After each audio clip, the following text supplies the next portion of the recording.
sou o Lucas. IFA helped me to reach higher and get my dream job.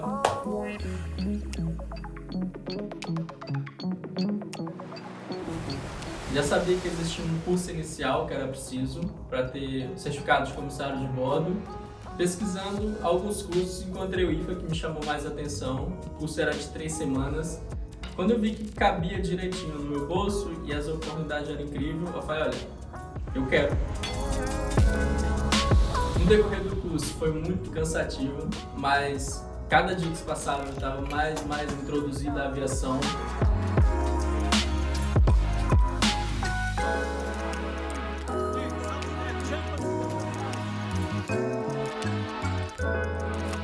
Tive 5 instrutores no total, todos maravilhosos, sabiam explicar a matéria, sabiam a matéria a fundo e sabiam como passar a mensagem para o aluno. Isso ajudou muito porque não tive dificuldade em aprender.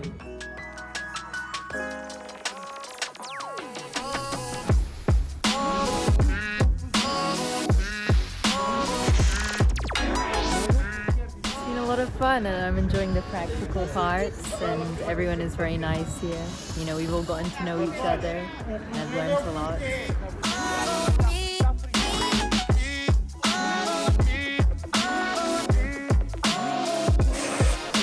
No dia que acabamos o aerodrill, o IFA me informou sobre uma OPD que teria da SmartLinks. Então não só eles estavam me ensinando, como estavam me empurrando para uma oportunidade de trabalho. E eu indico a IFA 100%, que é um curso de 3 semanas.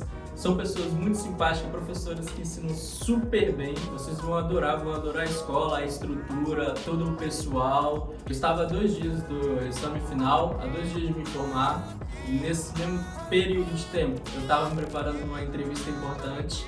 Se eu não tivesse começado o curso no IFA, nada disso teria acontecido. Primeiro, foi uma introdução à aviação muito importante para mim. E segundo, que não só eles me introduziram à aviação, como eles me introduziram a SmartLinks. Se eu não tivesse cá, eu não saberia da oportunidade. Então não só eles ensinam, como eles te empurram para o emprego. Então isso é muito importante.